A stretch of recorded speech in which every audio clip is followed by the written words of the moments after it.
Êxodo capítulo 1, versículo 1. São estes os nomes dos filhos de Israel, que entraram com Jacó no Egito. Cada um entrou com a sua família: Ruben, Simeão, Levi e Judá, Issacar, Zebulon e Benjamim, Dan, Naftali, Gade e Asser. Todas as pessoas, pois, que descenderam de Jacó foram 70. José, porém, estava no Egito. Faleceu José e todos os seus irmãos e toda aquela geração. Mas os filhos de Israel foram fecundos e aumentaram muito, e se multiplicaram, e grandemente se fortaleceram, de maneira que a terra se encheu deles. Entre mentes se levantou o novo rei sobre o Egito, que não conhecera a José. Ele disse ao seu povo: Eis que o povo dos filhos de Israel é mais numeroso e mais forte do que nós. Eia, usemos da astúcia para com ele, para que não se multiplique, e seja o caso que, vindo guerra, ele se ajunte com os nossos inimigos, peleje contra nós e saia da terra. E os egípcios puseram sobre eles feitores de obras para os afligirem com as suas cargas. E os israelitas edificaram Faraó, as cidades celeiros, Pitom e Ramassés. Mas, quanto mais os afligiam, tanto mais se multiplicavam e tanto mais se espalhavam, de maneira que se inquietavam por causa dos filhos de Israel. Então, os egípcios, com tirania, faziam servir os filhos de Israel, e lhes fizeram amargar a vida com dura servidão, em barro e em tijolos, e com todo o trabalho no campo, e com todo o serviço em que na tirania os serviam. O rei do Egito ordenou às parteiras hebreias, das quais uma se chamava Sifrá e outra Puá, dizendo: Quando servirdes de parteira, as hebreias examinai, se for filho, matai-o, mas se for filha, que viva. As parteiras, porém, temeram a Deus e não fizeram como lhes ordenara o rei do Egito. Antes, deixaram viver os meninos. Então o rei do Egito chamou as parteiras e lhes disse: Por que fizeste isso e deixastes viver os meninos? Responderam as parteiras a Faraó: É que as mulheres hebreias não são como as egípcias, são vigorosas e antes que lhes chegue a parteira, já deram à luz aos seus filhos. E Deus fez bem às parteiras. E o povo aumentou e se tornou muito forte. E porque as parteiras temeram a Deus, ele lhes constituiu família. Então ordenou o Faraó a todo o seu povo, dizendo: A todos os filhos que nascerem, aos hebreus lançareis ao Nilo, mas todas as filhas deixareis viver. Pai, nós clamamos a Ti para que o Senhor venha estar abrindo porta à Tua palavra, para que o Senhor venha falar aos nossos corações e para que nós possamos, Pai, ter a revelação do Teu Filho na Tua palavra, Pai. Nós clamamos em Teu nome, tira toda distração e que nós possamos, Pai, nos concentrar para compreender mais, Pai, da Tua vontade aqui em nossas vidas. Amém. Nós tivemos um encontro sábado passado e nós começamos no livro de Êxodo, vendo alguns pontos de meditação que nós fizemos, e nós vimos um pouco dessa partição desse livro, de como ele é dividido, e meditamos um pouco sobre o tema dele, que Êxodo tem um livro como tema principal o assunto redenção. O tema de Êxodo é redenção, o assunto principal dele. E é interessante nós analisarmos esse livro com cuidado, porque o livro de Êxodo, o início do livro de Êxodo e o final do livro de Gênesis tem um intervalo ali de 350 anos, como nós vimos, e esse intervalo nós não temos conhecimento do que aconteceu, nós só sabemos o que está escrito aí, que a gente acabou de ler no capítulo 1, então nós não sabemos ao certo como esse faraó foi parar aí, e é um faraó que não conhece José do Egito, e além do mais, é um Egito que ele está contra a nação de Israel. É um Egito que está contra o povo de Deus.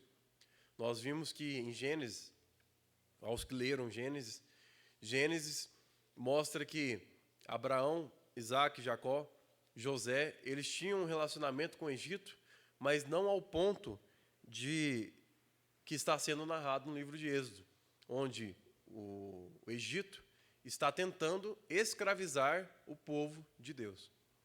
Então, é interessante nós entendermos, primeiramente, que, basicamente, a história do livro de Êxodo é o povo de Deus que foi escravizado pelo povo do Egito e foi libertado pelo próprio Deus.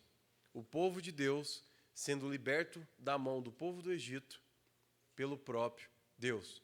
Esta é a história do livro de Êxodo. Esse é o resumo da história do livro de Êxodo. Mas é interessante que, como nós vimos aqui, no primeiro capítulo, que o povo de Israel, para quem não sabe, Jacó, ele foi um homem que, filho de Isaac, ele nasceu grudado no calcanhar de seu irmão, e o significado de Jacó é suplantador. Jacó, como nós vimos ao ver o panorama de Gênesis, ele é o símbolo do sexto dia. Jacó significa o homem natural. No sexto dia foi criado quem? Adão. E Adão simboliza o velho homem, o homem natural. Porque existiu, como nós já sabemos, dois Adãos. O primeiro Adão do Jardim do Éden, que ele pecou em Gênesis 3, falhou e toda a raça humana se tornou pecadora por causa dele. E nós temos em Mateus, Marcos, Lucas e João o segundo e último Adão, que é Jesus Cristo, que ele veio e venceu a tentação, venceu o pecado, venceu a morte e agora ele nos deu a vida. Para quem quiser mais detalhe, lê Romanos 5, que vai mostrar essa narrativa do primeiro e último Adão. Então, Adão é o símbolo do velho homem e Jacó é o sexto homem de Hebreus 11, que aponta para o velho homem.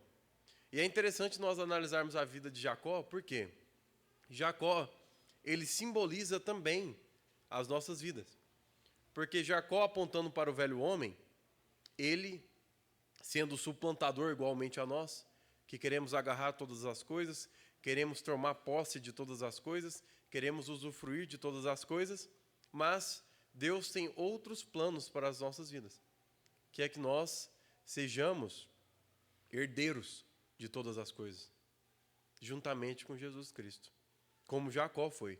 Jacó é o pai da frutificação, como nós vimos.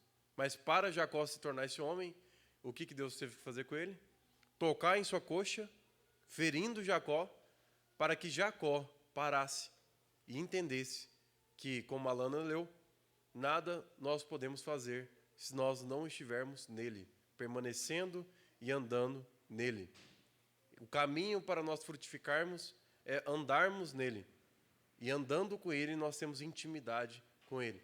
Mas é interessante que a narrativa de Êxodo 1 diz que o povo de Israel, Jacó, foi tocado a sua coxa, ele deixou de ser um suplantador para ser um adorador de Deus agora, no final da sua vida, e o seu nome é trocado para Israel, onde veio o nome da nação. Só que em Êxodo 1 disse que os filhos de Israel entraram com Jacó. Para onde? Para o Egito. E Egito é o simbolismo do mundo. Por que ele não disse que os filhos de Israel entraram com Israel, já que o nome de Jacó foi trocado? Porque aqui está apontando para o velho homem, que somos nós. Nós, tem uma história muito interessante que o irmão conta, que faz a gente entender muito facilmente essa questão do velho homem. O nome da história é Sapo Pomba. Não sei se vocês já ouviram essa história. A história é assim, um sapo estava na lagoa e ele via as pombas voando e um dia ele teve o desejo de ser uma pomba. ele tinha essa vontade de voar e ser uma pomba. Então apareceu uma fada perante esse sapo. E esse sapo falou: ó, eu quero ser uma pomba. E a fada disse: não, eu vou te transformar então numa pomba. Aí ele: peraí, antes de você me transformar, eu gosto de duas coisas em mim. Eu gosto dos meus olhos esbugalhados e da minha boca larga. Tem como você permanecer essas características em mim? Ela, claro, transformou ele num sapo, de um sapo para uma pomba com boca de sapo e olhos de sapo. Então, ele sai imediatamente da lagoa e sai voando, porque agora ele tem asas e cauda de pomba. E ele pousa juntamente com as pombas olham e falam: ué, que é isso? E então as pombas rejeitam ele. E agora, ele se sentindo rejeitado como pomba, ele volta para a lagoa e os sapos olham para ele e falam: o que é isso? Você não pertence a nós. Então, ele é rejeitado pelos sapos. Então, ele procura a fada e fala: me transforma num sapo de volta. Então, ele voltou a ser um sapo. Isso nos mostra exatamente o que o Senhor fez em nossas vidas. E o livro de Êxodo nos mostra claramente qual que é o tema do livro de Êxodo: redenção. Só que o livro de Êxodo vai mostrar muito cristalinamente quais são os efeitos da redenção em nossas vidas. Essa palavra, redenção, ela é muito interessante, como nós vamos ver adiante. Mas o que significa isso tudo para nós? Que nós, os redimidos no Senhor, nós que fomos resgatados do mundo pelo Senhor, nós não deixamos de ser algo. Nós não melhoramos o velho homem. Nós morremos. O velho homem morreu e agora nós vivemos em novidade de espírito, em novidade de vida.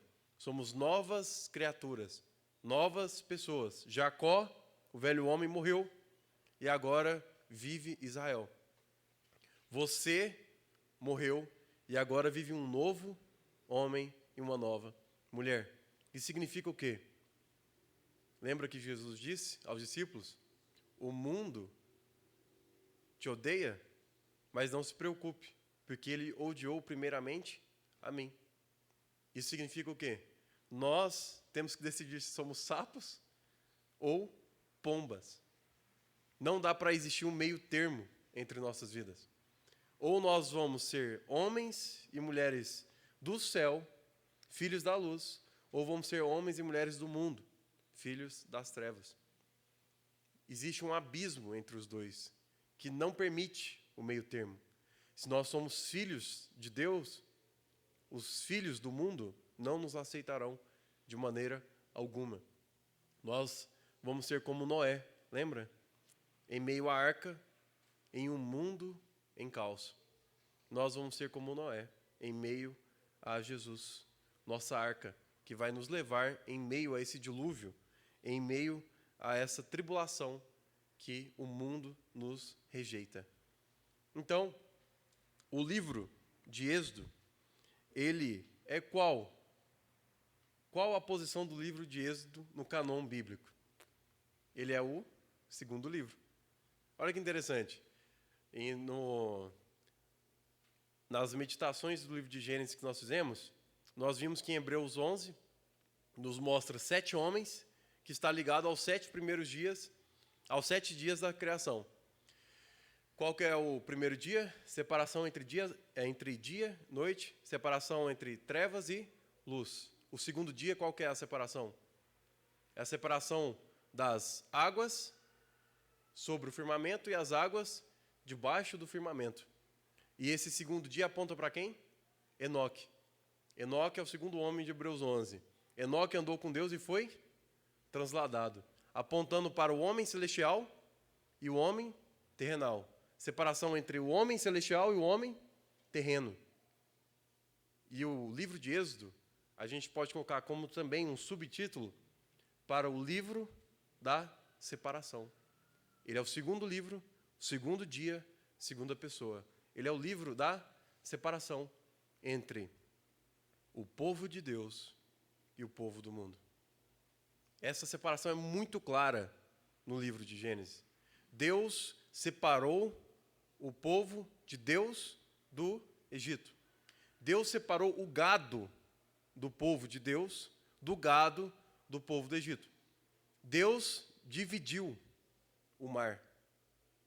O Deus separou o mar para que o povo pudesse passar em meio ao mar, dividindo o povo de Deus do povo do Egito. Então, fica muito claro, até mesmo no tabernáculo, Deus separou o lugar santo dos santos, com o véu. É a separação muito clara do que é celestial e do que é terreno. Então, o livro de Êxodo nos mostra como o Senhor, através da redenção, nos separa de todas as coisas. E a questão é, o quanto nós aceitamos essa separação em nossas vidas. Porque ela não é simples. Nós acreditamos que a salvação, aqueles que creem, através da fé, nós somos salvos. E nós acreditamos que a salvação é algo simples. Se você ler com cuidado o livro de Romanos, como os homens estão fazendo nos encontros de homens, você vai entender a definição de salvação.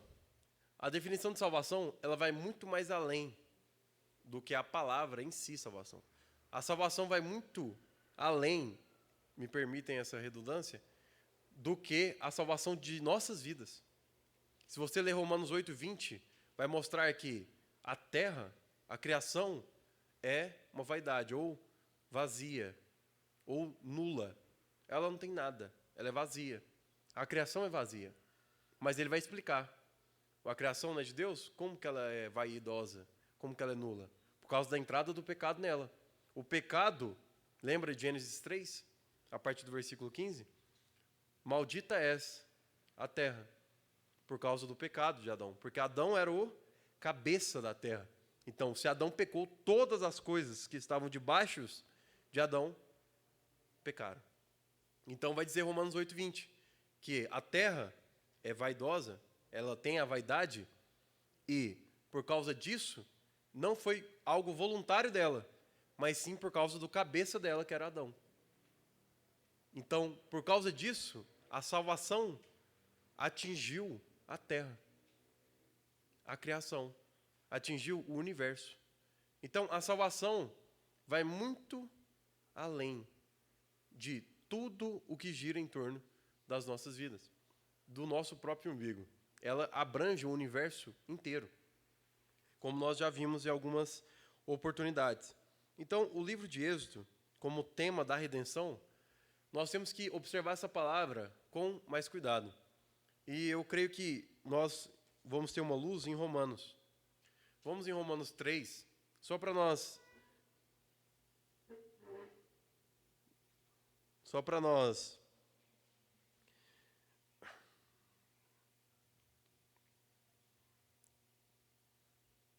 versículo 23. Romanos 3, 23. Vamos todos lá para a gente vermos claramente o significado da palavra redenção. Pois todos pecaram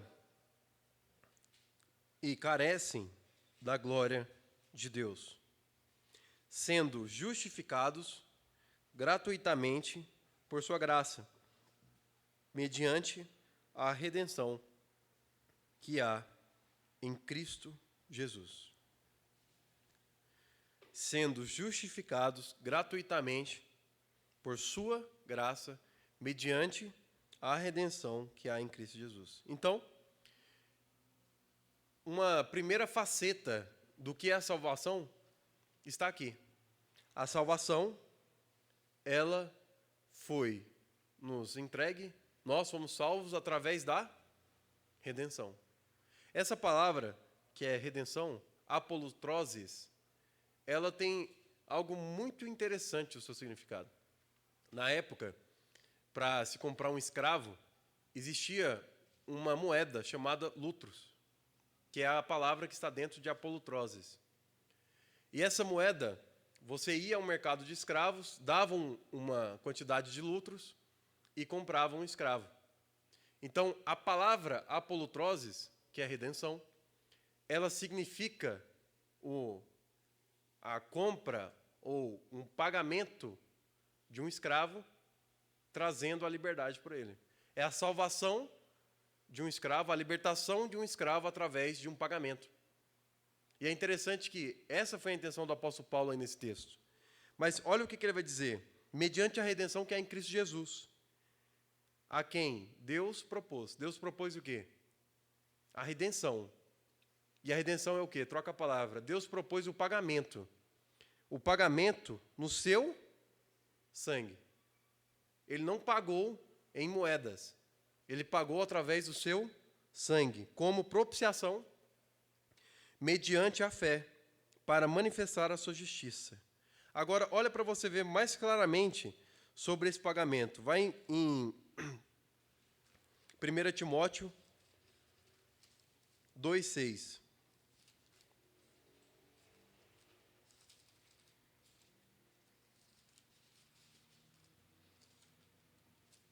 2,6.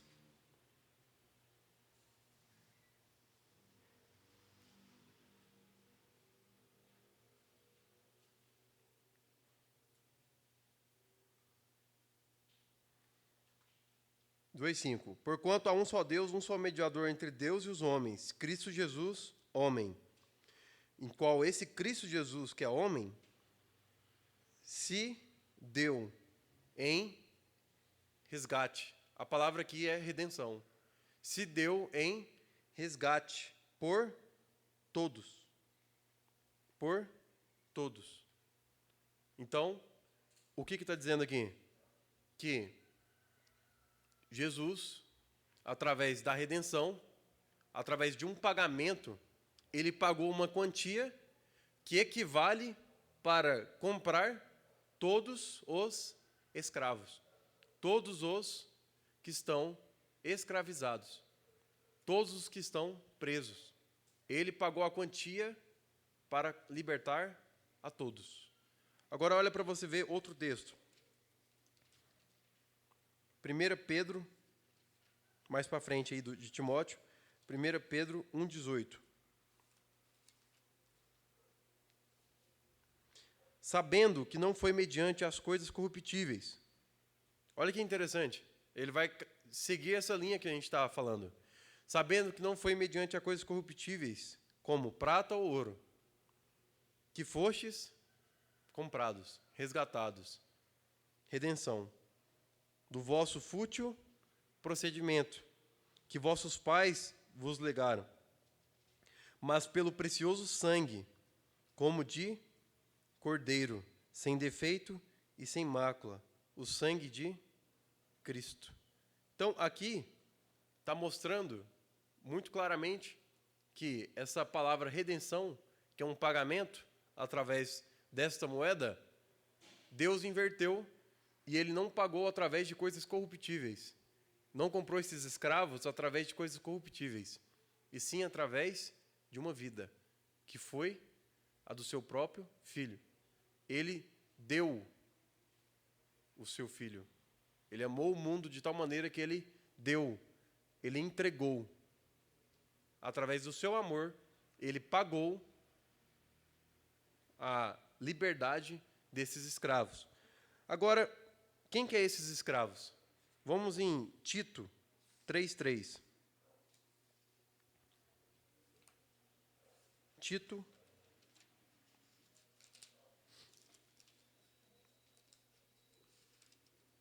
capítulo 3, versículo 3.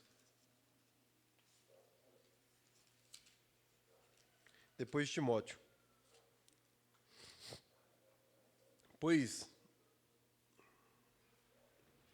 Tito, capítulo 3, versículo 3. Pois nós todos, também, outrora, éramos nécios, desobedientes, desgarrados e escravos, de toda sorte de paixões e prazeres, vivendo em malícia, inveja, odiosos, odiando uns aos outros. Quando, porém, se manifestou a benignidade de Deus, nosso Salvador, e o seu amor para com todos, não por obras de justiça praticadas por nós, mas segundo a misericórdia, ele nos salvou mediante ao lavar regenerador e renovador do Espírito Santo, que ele derramou sobre nós ricamente por meio de Jesus Cristo, nosso Salvador, nosso Redentor ou nosso comprador. Nós éramos esses escravos. E esses escravos foram comprados através de uma vida. Olha para você ver o último texto, voltando, 1 Coríntios 6,18.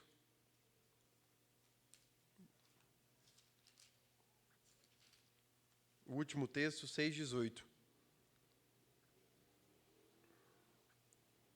Olha que interessante esse texto. 1 Coríntios, capítulo 6, versículo 18.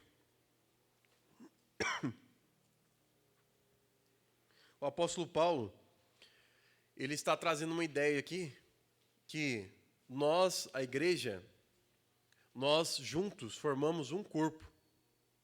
E que esse corpo, ele tem que ser puro para o Senhor. Ele não pode estar se contaminando através da impureza sexual ou qualquer outra coisa. Por quê? Porque se a mão contamina, o corpo inteiro contamina. E agora ele vai nos dizer algo muito interessante. Fugir da impureza. Qualquer outro pecado de uma pessoa cometer fora do corpo, mas aquele que pratica a imoralidade peca contra o próprio corpo. Acaso não sabeis que o vosso corpo é santuário do Espírito Santo, ou morada do Espírito Santo, que está em vós, o qual tendes partes de Deus e que não sois de vós mesmos? Por que a gente não é de nós mesmos? Olhem para você ver. Tito falou que nós éramos escravos. Romanos vai dizer que nós fomos salvos através da redenção, ou através de uma compra. E essa compra foi realizada através de uma vida, de um sangue de uma vida. Então, se nós éramos escravos e agora nós somos comprados, quem compra é o possuidor. Que não sois de vós mesmos, porque fostes comprados por preço. Agora, pois, glorificais a Deus com o vosso corpo. Ele fala que nós não somos de nós mesmos, agora ele deu o corpo para nós de volta. Glorificai a Deus com o vosso corpo. Nossa vida não é nossa. Foi cantado aqui, você é o meu respirar. Você é o meu fôlego de vida. Porque Efésios 2,5 vai dizer que nós estávamos mortos em nossos delitos e pecados. Na linguagem de Tito, nós éramos escravos, desgarrados. Isso era nós. Israel pregou aqui sobre Romanos 4, que vai nos mostrar a situação que nós estávamos. Nossa boca era como sepulcro e veneno de cobra. Essa era a situação nossa, citando Salmo 53. Então, prestem atenção. Nós éramos escravos, desgarrados, nós éramos mortos, e agora ele comprou esses escravos mortos através de um preço que foi a sua própria vida e nos libertou, nos dando a vida, que é a sua própria vida. Ele deu a sua própria vida em resgate de nós. E agora nós não temos a nossa vida mais, mas sim a vida dele. Nós vivemos em Cristo. Não vivo mais eu, mas Cristo vive em mim. Então, por isso que ele vai nos mostrar que nós éramos escravos e através da redenção fomos comprados por esse Senhor, o Senhor dos escravos, que é o nosso Senhor Jesus. Então, o tema de Êxodo, que é redenção, significa e mostra exatamente esta ideia: a compra de escravos através de um Deus. Mas é interessante nós olharmos que o nosso Senhor Deus, Ele, olhando para nós, vamos pegar esse povo lá de Êxodo, que a gente está analisando, observem, como que começou o povo de Israel? Nós lemos Êxodo 1, e Êxodo 1 mostra que o povo de Israel está no Egito, e ele está sendo escravizado pelo Egito, pelo faraó. Como que começou esse povo de Israel? Em Abraão, Isaac, Jacó e José. Abraão foi o pai, o patriarca do povo de Israel. Como que começou a vida de Abraão? Abraão estava em Ur dos Caldeus, Gênesis 10, 30, e ele estava na terra da idolatria. E o Deus da glória, Atos 7, Deus da glória apareceu a Abraão e tomou Abraão de Ur dos Caldeus. Observem, nós temos que trazer isso para as nossas vidas. Abraão, Isaac, Jacó, José, que são os pais de Israel, deles que vieram Israel são descendentes deste povo. Israel é um povo que vivia como? Hebreus 11, 13. Eles viviam de tenda, eram peregrinos e estrangeiros. São homens retirados das suas terras, e agora eles são estrangeiros porque não são daquela pátria, e eles são peregrinos porque não têm habitação. Deus deu atenção para esse povo. Você observa, Deus criou um mundo, ele olha para o mundo, vê a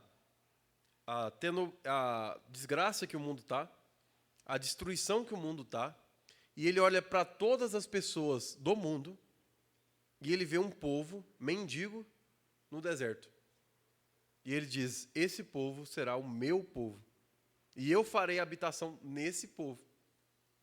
Então, ele escolhe este povo, idólatra.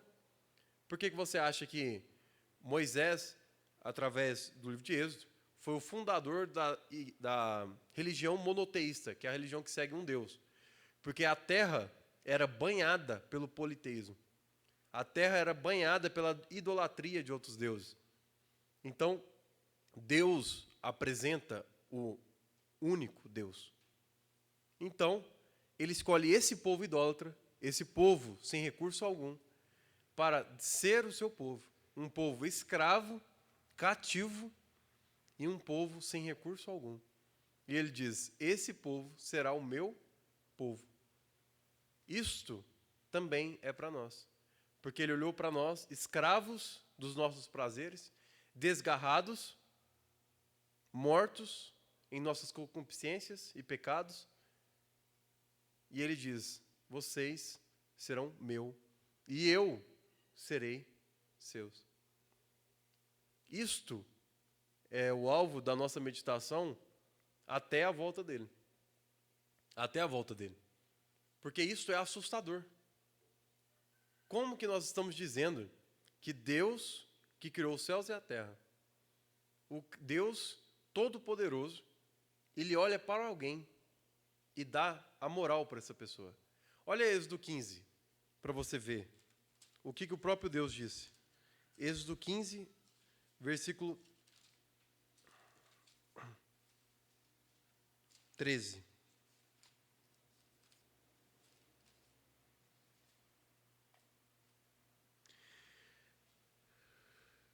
Com a tua beneficência, falando de Deus, guiaste o povo que salvaste. Com a tua força, levaste a habitação da tua santidade. Observem. Deus pegou este povo que estava sendo cativo do Egito. Ele liberta esse povo do Egito, liberta eles do cativeiro do Egito, da escravidão, através da redenção, comprando eles. E eles pegam esses escravos e colocam em sua habitação. Ele não nos trata como escravos, mesmo nós sendo escravos. Nós éramos escravos do mundo, agora nós somos comprados por Deus e somos escravos de Deus. Mas como que Deus trata esses escravos? Olha para você ver, no próprio Pentateuco, Deuteronômio, para você ver a maneira que Deus trata os seus escravos. 1. Deuteronômio, capítulo 1.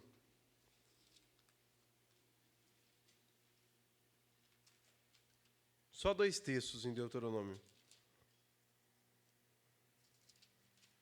O versículo 30.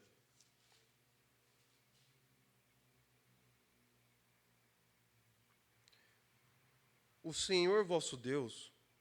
Peraí, vamos devagar. O Senhor vosso Deus que vai adiante de vós. Olhem para vocês verem. Aqui está falando, é o mesmo povo. Aqui está falando do povo que Deus libertou do Egito, passou pelo mar com eles, e agora eles estão guiando esse povo durante 40 anos no deserto. Ele está dizendo que Deus, ele vai adiante desse povo que estava preso e cativo. Ele peleja, ele luta por esse povo. Ele fez a luta desse povo contra o Egito ser a sua própria luta. A luta desse povo contra o faraó ser a sua própria luta. Segundo tudo o que fez conosco, diante dos vossos olhos no Egito. Agora, olha o verso 31. Como também no deserto, onde vistes que o Senhor, aquele que comprou os escravos, vosso Deus, nele vos levou. Olha, nele vos levou. Como um homem leva o quê? O seu filho. Por todo o caminho pelo qual andaste, até chegar a este lugar. A gente leu em Êxodo 15, 13, que Deus, ele libertou o povo para levar em sua habitação. E aqui eles estão dizendo que Deus levou esse povo até a sua habitação, que é Canaã. Levou esse povo como quem leva um filho. Que em outras palavras ele está dizendo o quê? Que Deus tem esses escravos que ele comprou como seus filhos. Então ele é o nosso Pai. Deus nos guia, Deus nos liberta como um pai liberta o seu filho. Adoção de filhos. Ele nos adotou. Olha para você ver. A compra de um escravo para Deus é uma adoção de um filho, na visão dele. E essa compra está disponível, esse preço, a todos os que creem. Em outras palavras, o que significa crer? Nós acreditamos que crer é um pensamento positivo sobre algo, né? Eu creio que vai dar certo. Mas crer nunca, biblicamente, tem esse significado. Longe disso, nunca pense nisso. Um irmão disse que você tem que tomar dois cuidados com 2 palavras. Com a palavra nunca e com a palavra sempre. E nunca na Bíblia, crer é pensamento positivo. Crer significa se jogar sobre. Se jogar confiadamente sobre. Unir-se-á. O exemplo mais claro disso que alguns irmãos usam é uma criança em cima de algo se jogando no escuro, tendo a esperança que o seu pai está embaixo para segurá-la. Não é se jogar no escuro, é se jogar no escuro tendo a certeza que ali eu serei salvo. Isso é crer. Mas além disso, quando eu me jogo e eu sou agarrado, salvo, eu me uno a quem me salvou. Isso é crer. Crer é se jogar, desistir, se soltar sobre alguém que vai te salvar e, ao ser salvo, se unir a essa pessoa. Isso é crer. Então, esse preço que foi pago por nós está disponível a todos, como nós lemos. Os que creem, os que se unem, os que confiam, se soltam em ser guiados, como a gente leu. Sermos guiados por Ele no deserto. Então, esse texto de Deuteronômio é algo que nós temos que decorar ele, porque Deus tem nós como os filhos, e Ele nos guia nessa caminhada do mundo, das nossas vidas, como um pai. Eu acho que nós não estamos entendendo que Deus está falando para nós que Ele é o nosso pai. Nosso pai é um Deus. Nós somos um filho de Deus. Olha para você ver como um pai, que é Deus, cuida dos seus filhos. Olha no capítulo 29 do mesmo livro, no versículo 5.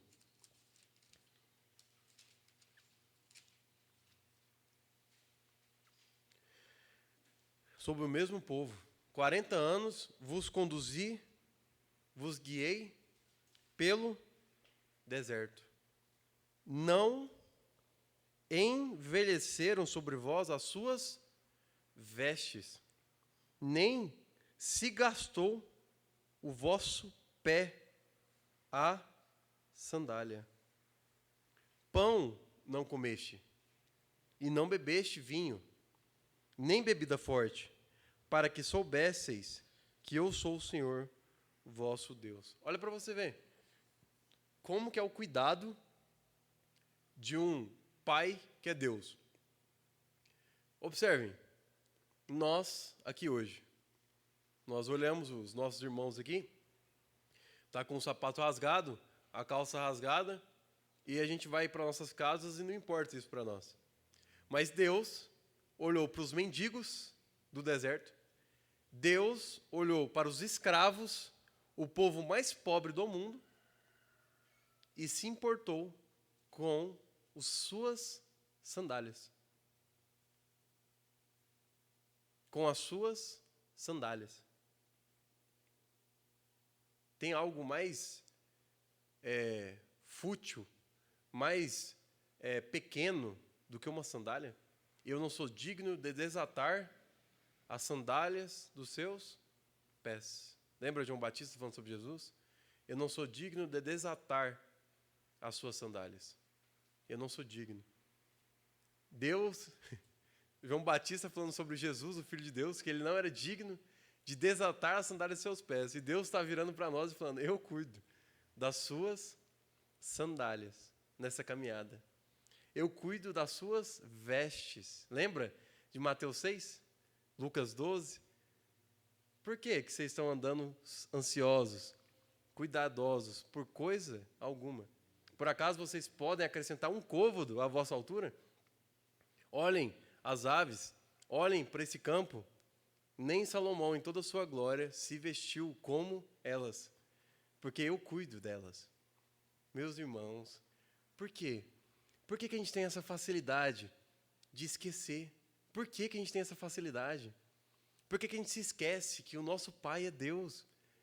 Por que a gente se esquece que nessa caminhada no mundo, ela é tão passageira? É só um momento de dor. Por que a gente se esquece? Não tem motivo da gente estar se esquecendo dessas coisas. Nós podemos ficar com esse versículo o resto da vida. E nós teremos força. Não precisamos de mais nada. Isso é suficiente. Ele é o nosso Pai. Ele nos libertou. Só isso. Por que ele não deixou esse povo morrer lá? Quem éramos nós? Escravos. Éramos escravos. Quem éramos nós? Quem era esse povo? Observem o Êxodo 1 que a gente leu. Um povo fraco. Um povo totalmente dependente. Olha para você o que estava acontecendo com eles.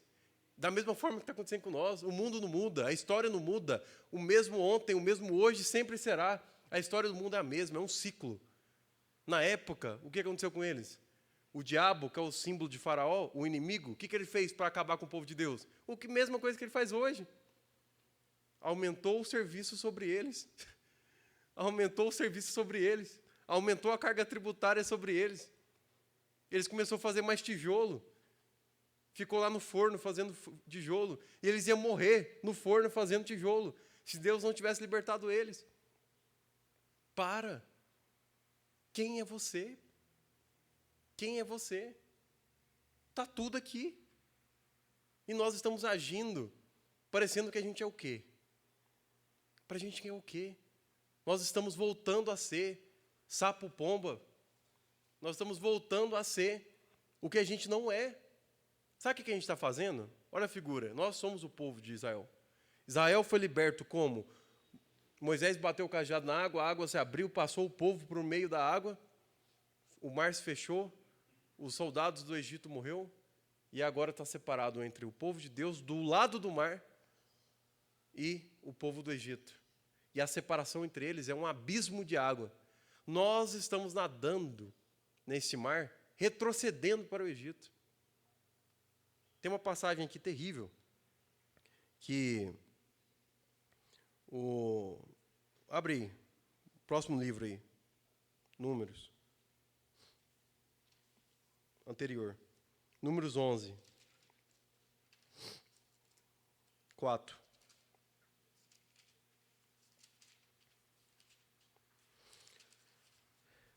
Você leu que Deus não deixou as sandálias dos seus pés serem desgastadas. Você leu que as suas vestes não foram desgastadas. Não lhe faltou comida. E olha o detalhe. O que ele disse? Não dei bebida forte. Por quê? Em outras palavras, qual que era o alimento deles? Maná. A comida que vem do céu. Ele estava mudando a dieta do seu povo. Tirando esse povo do alimento do Egito, do mundo, para eles comerem alimento celestial. Lembra? Separação entre o povo de Deus e o povo do mundo. Livro 2. Então, olha o que aconteceu com esse povo, que é o que acontece com nós. Eles estavam recebendo o maná que cai do céu. Nós estamos com a Bíblia aqui. Nós estamos com a palavra de Deus, diariamente. E esse povo que estava recebendo o maná que caía do céu, eles olharam por um momento assim, depois de 40 anos caminhando, eles falaram, deu uma enjoada, né, de comer essa comida. Olha as palavras que esse povo disse. E o populacho que estava no meio deles veio a ter grande desejo das comidas dos egípcios. Eles queriam voltar a comer a comida do mundo. Eles não queriam comer a comida de Deus, a comida celestial. Eles queriam comer a comida do mundo. Pelo que os filhos de Israel tomaram a chorar e também disseram, eles estão chorando.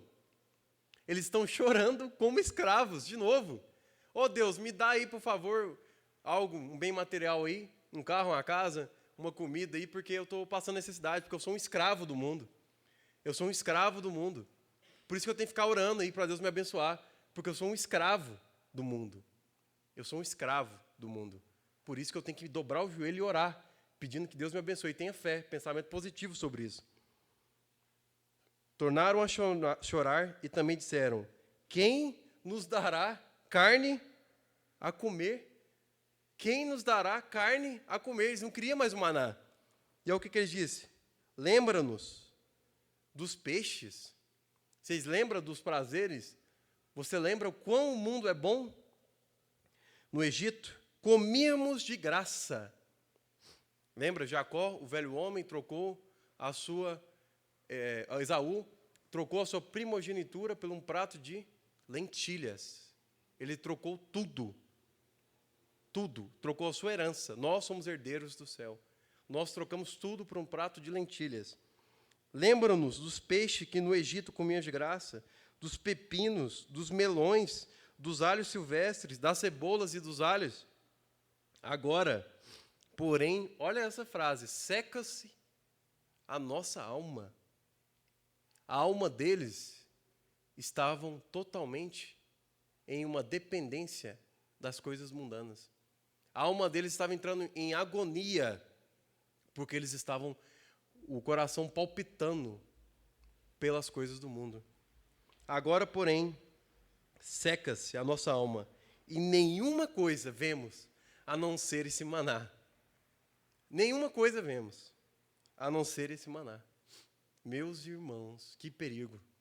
Olha o que está sendo falado aqui. Nenhuma coisa vemos, a não ser essa comida que Deus preparou para nós.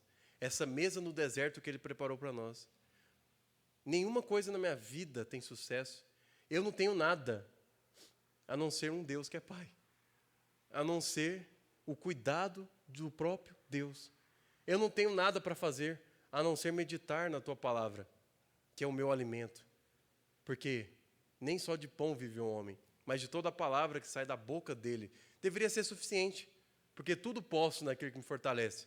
Ele está me fortalecendo no deserto, mas não está sendo suficiente, porque eu preciso comer as vaidades, as comidas vazias, que não vão ser nutricionais. Daniel foi o homem mais forte e sábio de todos. Por quê?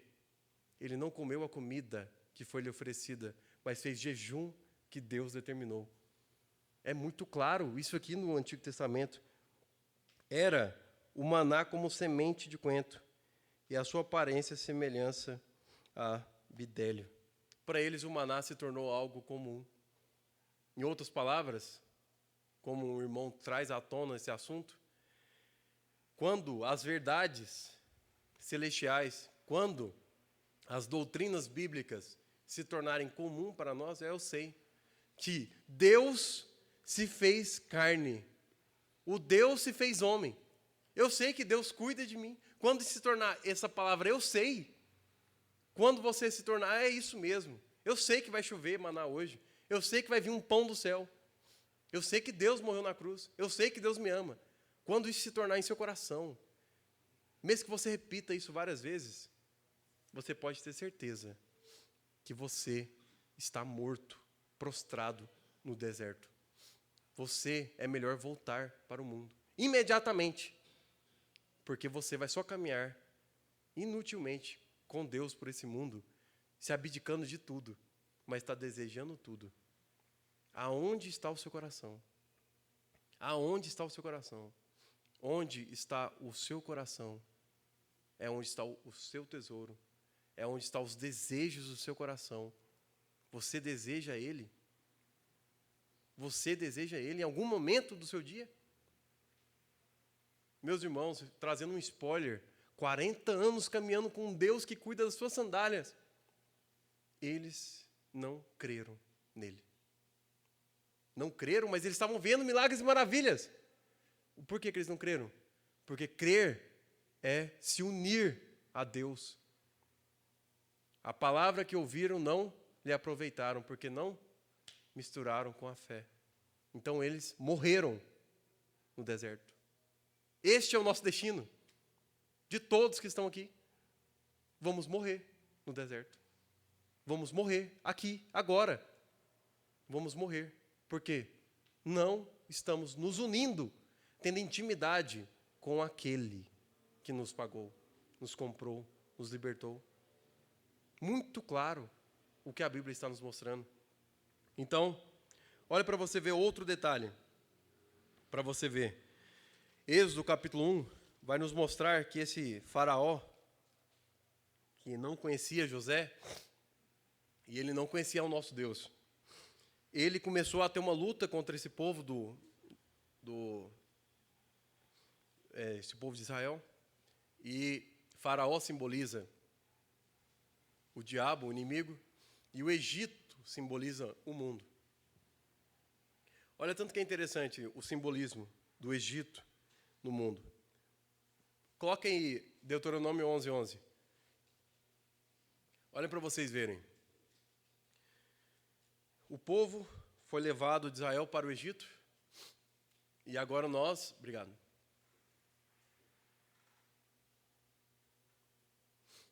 O povo foi levado para o Egito, simbolizando nós aqui no mundo, e agora o povo de Deus está no mundo. Preste atenção. O Egito simboliza o mundo. E é interessante que a terra Egito, que está sendo descrita aqui no texto, ela tem uma característica muito interessante para as nossas vidas. Olha para você ver. Ela ficava localizada em uma geografia que eles não viam nuvens. Não havia chuva no Egito. Chovia aos redores do Egito, mas não no Egito. E quando chovia aos redores do Egito, escoava na terra e formava um rio. 2 rios que passavam no Egito, cercando o Egito. Então, a terra do Egito ficava em meio a esses rios.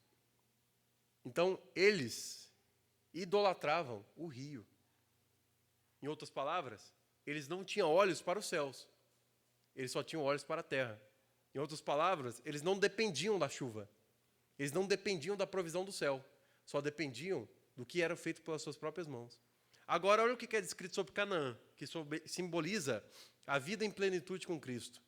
Que em Canaã, Deuteronômio 11:11, era uma terra que dependia do quê? Da chuva. Eram vales, colinas que choviam. E eles dependiam do céu. Eles dependiam da providência do céu, da chuva. O Egito dependia da terra. Canaã dependia do céu. Então, em outras palavras, o povo do Egito, eles olhavam para baixo. E Canaã olhava para cima.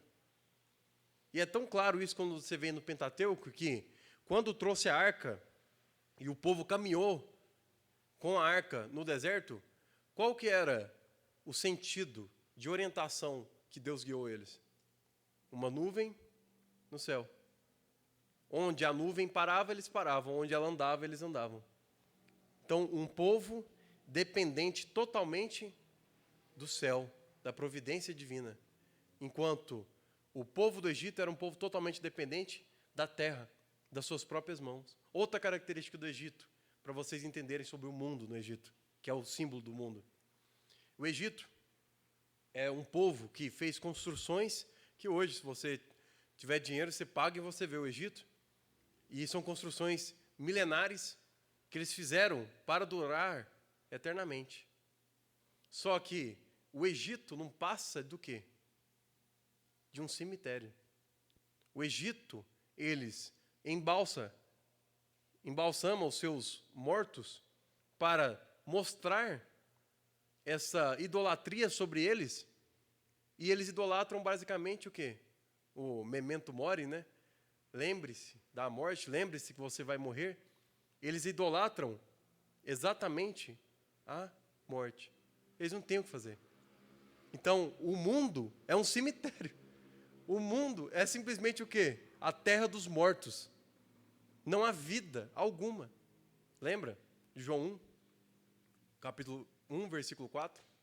Que o verbo, que era Deus, a vida estava nele. Então, Deus enviou Jesus ao mundo. O verbo se fez carne e habitou entre nós, para ele trazer essa vida que estava nele. E a vida era a luz dos homens. Esse versículo que a gente até sabe de cor, se não existisse ele, nós continuaríamos sendo um cemitério. Nós continuaríamos sendo o quê? A terra da morte. Só isso que nós seríamos. Não a terra que mana leite e mel.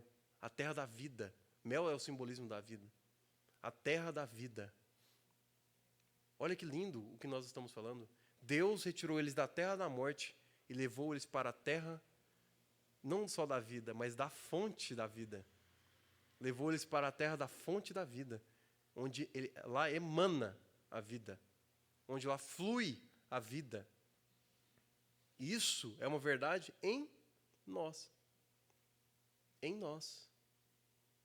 E olha para você ver. Faraó pelejou contra eles, arquitetou contra eles essa estratégia de vamos entupir eles de serviço, vamos aumentar a carga de serviço sobre eles, para eles não terem tempo para adorar a Deus. Nós vimos isso no sábado passado. Mas, olha como que Deus fala aos nossos corações. Olha Salmos. Olha como Deus fala aos nossos corações, muito claro, de o que nós devemos fazer. Se põe no lugar desse povo e pense, o que nós devemos fazer? Como que nós vamos lutar? Para quem não sabe, Faraó é o homem mais poderoso da terra. E o diabo é o príncipe do mundo. Como que nós vamos fazer? Como que nós vamos ser livres da mão de Faraó? Já que ele está planejando contra nós. Ele está tentando matar o nosso povo. Você viu o que ele disse? Olha para você ver o que ele disse em Êxodo 1. Que esse povo está multiplicando muito. Esse povo está crescendo muito. E eles vão se tornar perigosos para nós, porque eles são muito numerosos, são muito fortes. Nós temos que acabar com eles urgente. Ele está desesperado contra o povo de Deus. E eles tentaram acabar com esse povo. Agora, olha para você ver o que está dizendo em Salmos 37. Descansa, verso 7. Descansa no Senhor e espera nele. Você lembra? Quando o povo do Egito, eles estavam de frente para o mar. Você imagina, você e o povo, não sei quantas milhões de pessoas seriam, alguns falam 2 milhões, mas não sei te dizer, mas você imagina, milhares de pessoas provocaram o faraó, humilharam o faraó, jogando a cobra, jogando o cajado, as pragas do Egito, matando o filho de faraó, e agora você está fugindo de faraó numa corrida. E de repente você chega numa rua sem saída. E você olha e o mar está fechado. Lembram dessa cena? O mar está fechado. E o povo começou a se desesperar. Nós vamos ser destruídos. Deus nos libertou para a gente ser morto aqui. E qual foi a palavra que Moisés disse a esse povo? Aquietai-vos. E vamos esperar que o Senhor vai prover. Aquietai-vos. Se aquiete. Então o Senhor abriu o mar e eles passaram. Descansa no Senhor e espere nele. Não te irrites por causa do homem que prospera em seu caminho, por causa do que leva a cabo os seus maus desígnios. Olha o que ele está dizendo aqui. Claramente esse texto se encaixa com o povo de Israel. Por quê? Faraó estava fazendo o quê? Usando a astúcia. Você viu a palavra em Êxodo 1? Usando a astúcia, a inteligência para arquitetar uma trama contra o povo de Israel. E aqui a palavra, por causa do que leva a cabo os maus desígnios, também é, não se preocupe com a astúcia. A palavra é astúcia. Não se preocupe com os planos do inimigo. Não se preocupe. Por quê? Porque nós temos um Deus que é Pai. E Ele vai pelejar por nós. Ele vai lutar as nossas lutas. Ele vai lutar as nossas lutas. Olha, tanto que é lindo isso.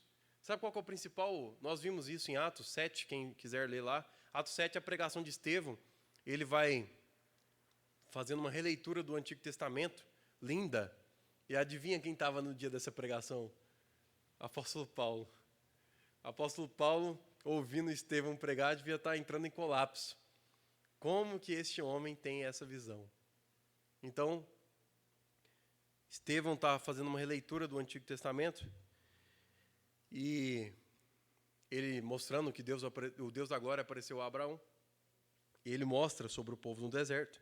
E é tão interessante que, quando nós analisamos friamente essa questão do êxodo, nós vemos o trabalhar de Deus em nossas vidas, nós vemos que, como o Estevão vai mostrar em Atos 7, a divisão da vida de Moisés, que também é a mesma das nossas vidas, viveu 120 anos, 3 períodos de 40 anos.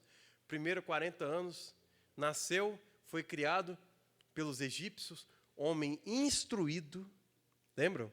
Homem instruído na ciência e sabedoria egípcia, sabia falar como ninguém, sabia agir como ninguém e lutar como ninguém. E ele admitiu, como nós vamos ver depois, o que Moisés admitiu? Eu estou aqui pela graça de Deus. Eu estou aqui pela soberania de Deus, que me guiou nesse cesto até a casa deles. Porque senão, como que eu ia estar vivo? Era para eu ser um desses meninos que ia ser morto, que foi decretado aqui em Êxodo 1. Mas ele viu como agora o quê? Um representante de Deus. Vou agir com minhas próprias mãos. O que eu faço? Mato um egípcio. Sou expulso e vou para o deserto. Ele vai para Midian e agora fica 40 anos. Dos 40 a 80. Olha a descrição. Moisés, como nós vimos, foi levado para o quê? Para o outro lado do deserto. Para o fim do deserto. Fica escondido para não atrapalhar, porque você está agindo com sua própria força. Dos 40 a 80, qual que é o tema da vida desse primeiro período? Primeiro período, de 0 a 40 anos, Moisés achava que era alguém. Robert Leake faz essa descrição. Dos 40 aos 80, Moisés aprendeu que não era ninguém. Ficou no deserto. Olha o tanto que ele desaprendeu tudo do Egito, como o povo que caminhou no deserto. Deus chega a ele e fala, vai lá em Faraó, fala e faz isso. O que ele diz? Eu não sei falar. Não, o contexto ali não é de gagueira, mas sim de linguística. Ele esqueceu como falar como os egípcios. E a prova disso é a estrutura gramatical do texto que diz o quê? Deus fala para ele, então leva Arão para ser o seu intérprete. Leva Arão para ser o seu intérprete. Então ele leva Arão, porque ele não sabia mais falar como os egípcios. Aquele que comia, vivia, se vestia e falava como os egípcios, agora não sabe falar, nem viver como eles mais, porque ele se tornou um pastor no fim do deserto. E agora, dos 80 aos 120 anos, um homem usado por Deus. E o Robert Lee fala assim, primeiro período, aquele que achava que era alguém. Segundo período, ele aprendeu que não era ninguém. Terceiro período, aquele que não era ninguém aprendeu como Deus usa alguém que não é nada. Alguém que não é ninguém. Moisés que não era nada. Lembra qual foi o sinal? Bate a mão no peito, tira a mão do peito. Mão leprosa. Significando o quê? Homem pecador.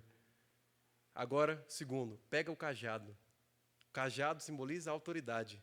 A mão pecaminosa, a mão leprosa segurando o cajado. O homem que é um pecador recebendo a autoridade de Deus. Tão claro, tão nítido o trabalhar de Deus em nossas vidas como vasos e obreiros do Senhor. Mas isso não é assunto para agora. A gente tem que aprender primeiro a confiar nesse Deus. E qual que foi o principal ensino para Deus a esse povo? Para nós fecharmos. Qual foi o principal ensino a esse povo? A Bíblia é muito linda. É muito linda. O principal ensino para esse povo foi, que não aprenderam, é viver nesse mundo, não pelo que vê, mas sim pelo que espera. Porque a fé é o quê? A certeza dos fatos que não se veem. A convicção do quê? Das coisas que se esperam. Meus irmãos, como que nós temos vivido? Olha Paulo, na linguagem de Paulo. O apóstolo Paulo, em 2 Coríntios 5:7, não precisa abrir não, vai falar o quê? Nós, que fomos libertos aí, né? Nós somos comprados por um Deus invisível, Colossenses 1:15, nós não andamos pelo que vemos. Nós andamos pela fé. Nós não andamos pela vista. Por quê? Lembra de Filipenses?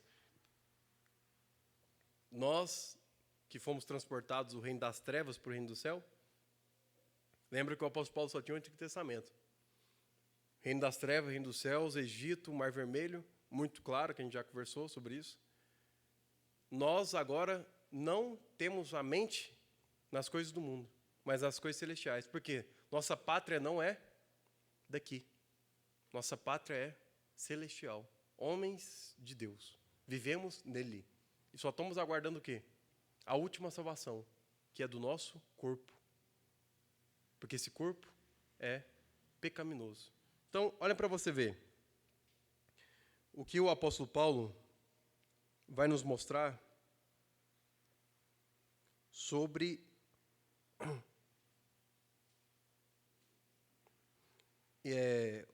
o principal ponto que eu quero fechar aqui agora, porque senão ela não para. O principal ponto que Deus ensinou para esse povo no deserto. 2 Coríntios, para nós fecharmos hoje. 4:18.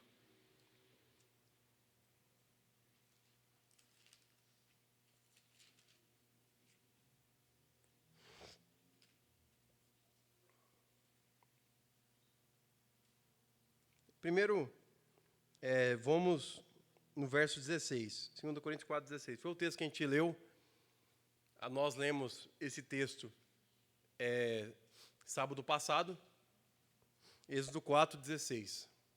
É bom para os irmãos que não estiveram aqui e não ouviram sábado passado, você entenda o que nós comentamos. Por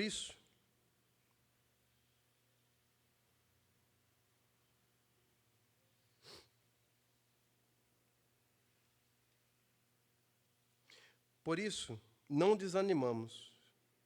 Pelo contrário, mesmo que o nosso homem exterior se corrompa, nós vimos sobre essa palavra corrompa, aqui não é sentido pecaminoso ou impuro, a palavra se corrompa aqui é no sentido de ferimento ou machucado em nossa carne exterior, ou tudo aquilo que afeta a carne exterior, uma doença ou algo do tipo. Não se desanime, pelo contrário, mesmo que o nosso homem exterior se corrompa, contudo o nosso homem interior se renova de dia em dia.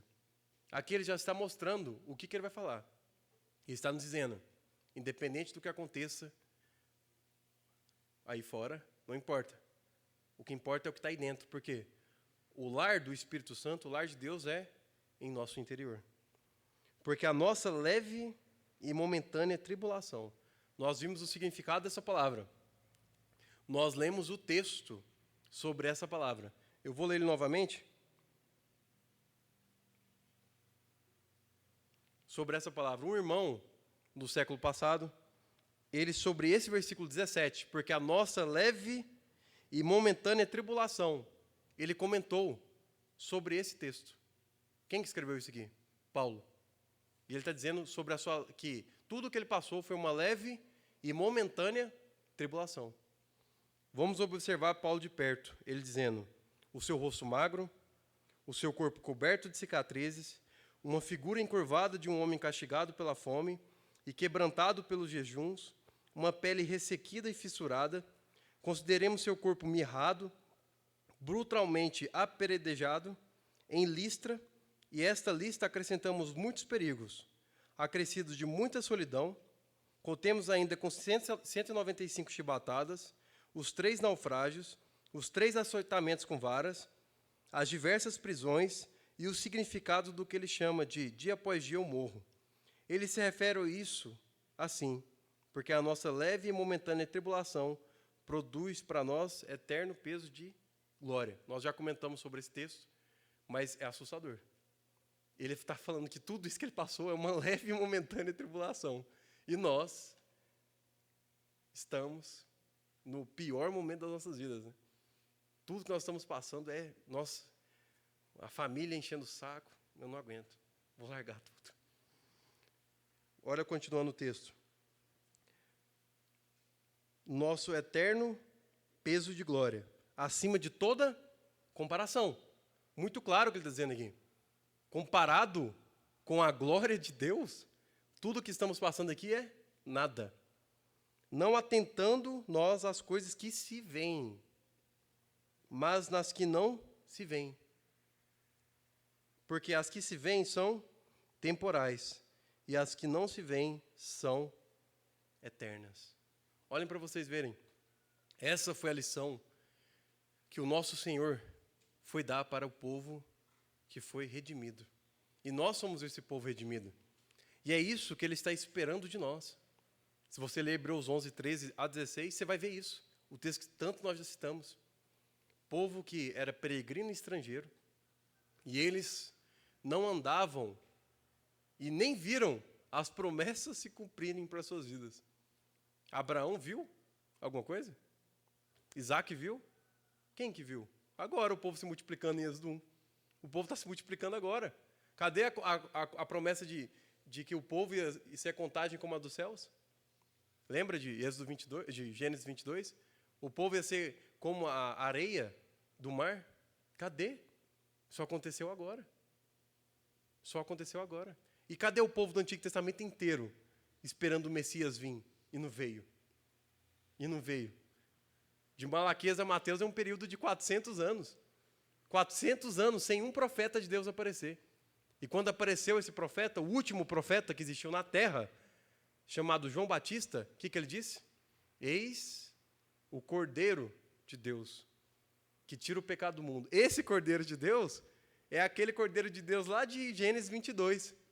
Tipo, eu vejo o holocausto, eu vejo o fogo, eu vejo o cutelo, mas cadê o Cordeiro que tira o pecado? Cadê o Cordeiro para o sacrifício? E Abraão responde, Deus proverá.